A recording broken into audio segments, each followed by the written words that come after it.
Hello everyone, hope you're doing well. Today we're back on the Update Winged Lions dev server, and it's time to have a look at a vehicle that isn't technically in the dev server, but it is in the files instead.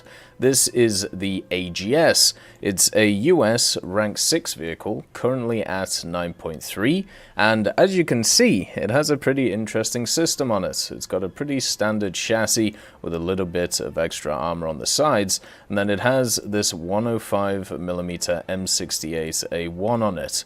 Now this to me is very similar to the Striker loading system, and also the Striker's gun in general, which is pretty cool. It is a fully two-plane stabilized gun, the 105mm, with pretty decent horizontal guidance and vertical guidance. 8 degrees of gun depression is always lovely. The elevation is a bit of a problem, but generally not too bad. This vehicle does seem to have a form of auto-loading system. It has the first stage ammo stowage right here, which has 8 shells in it, and it has a 5-second reload, so it'll be able to hump them out at a decent rate. The vehicle itself is actually quite tiny as well, with only a 3-man crew. You can see them sat right here, with the driver, the gunner, and also the commander, who does have fire controls, so if your gunner gets knocked out, it can still go. And at the same time, because it's quite small, it's only 22 tons, being powered by a 448 horsepower engine. So it can go forward at a decent click, its reverse isn't that bad either, and also it does have some extra ammo at the bottom, where it has 30 rounds in total if you want to bring it along. For the autoloader itself. It does have 2 machine guns, 2 7.62s, an M240, and also it has the M60D machine gun, which is kind of an interesting one, so slightly different ones there. Doesn't have a lot of armor to really use at all. This machine obviously being some kind of weird and wonky prototype, and even the extra armor on the sides, the composite screen, is only 50mm. So that'll stop stuff such as very small caliber cannons and things like that. It might be quite useful against things like IFVs, but that's really about it. Your main defense in this vehicle is this incredible slope on the front.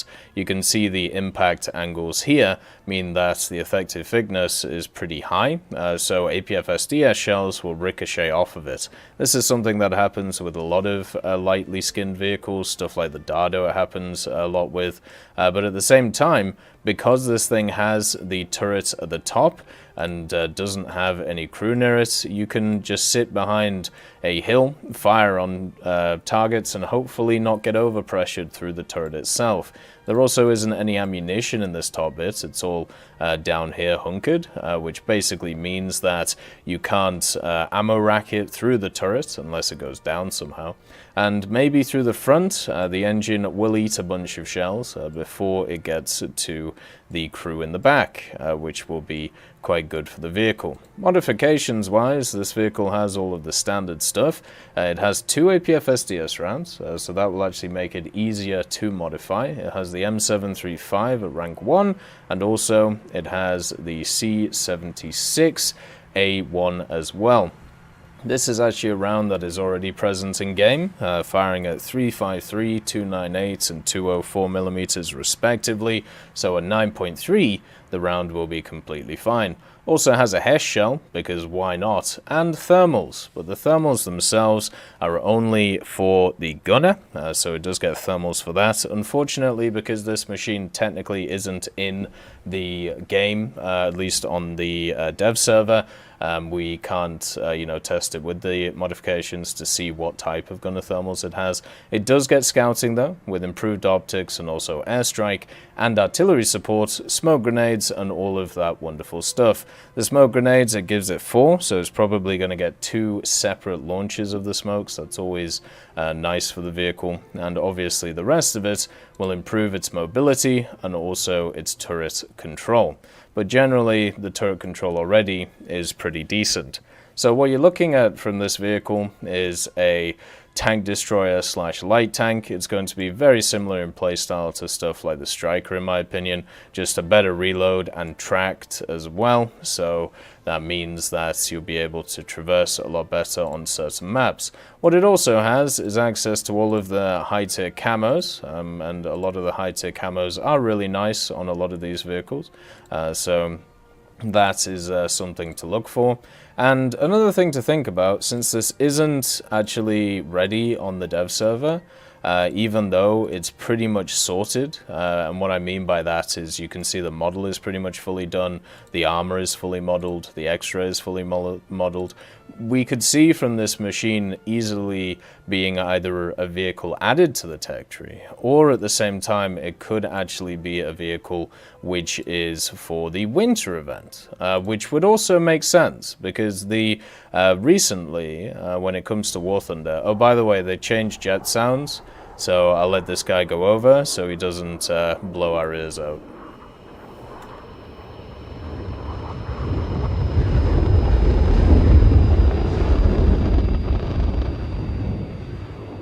There we go. So when it comes to the way that they've been doing events, one of the things that they've been working on is lower tier rewards for minor nations and then higher tier rewards for major nations. Obviously, this vehicle being American, this could easily be a major award for America, and I think it would fit in pretty well. America, between 9.0 to 11.0, is a pretty strong nation. There's a lot of really nice vehicles for them, and also, one thing that we don't talk about too much, there is a ton of really interesting prototype vehicles that could easily be added for America. And this is one of them, the AGS itself. And that is the wrong way, so it looks like we're dying here. But there's a ton of really interesting vehicles for America. During the 70s, 80s, and 90s, there was a bunch of research done into platforms which were either light tanks or which were into tank destroyers or stuff which would be light, mobile, and designed to attack, you know, MBTs around the place. Trying to make something that was economical but also efficient at the same time. And they succeeded in a lot of ways, but at the end of a lot of the development processes, it was just decided that these machines weren't needed. Other things were better choices, or the actual doctrine that they were running at the time didn't really fit what they wanted to do. Oh, the thermals do work. Oh, well, that's lovely. So it has Gen 1 thermals at the moment, which is completely fine for a 9.3 vehicle. And let's just see, it doesn't have a commander's sight yet, but I'm sure it will at some point. You can see that the smokes are in sets of 4. Did they change smokes?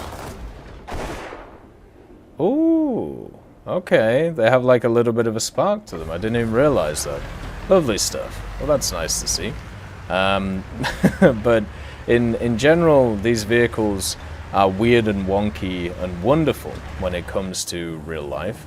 And I feel like in War Thunder, they're going to actually find a place in the game which is going to be much more useful than they were in real life. You know, with a quick reload, with a turret, meaning that you can go hold down efficiently and stay away from targets, and also having the APFSDS and the stabilizer, this thing will always find itself having some kind of place when it comes to the game. And I'm really happy to see it. I hope that we get more wonky vehicles like this, and I'm sure we will as time goes along, just like how we have with stuff like the XM8 and other vehicles which are very similar. I hope you all have a wonderful day, and I'll see you next time. I'd just like to thank Professor X 1718, Orange Tail, Sakoshi Tiger, BRFC 15, Teddy, John Ryman, Universe A, Eugens Terry, Ambrosius McClellan, Daniel Stanton, Martinez, B. Young, and then Kyle Kin, Barine, Lafouche, and also Samuel Slick for supporting the channel.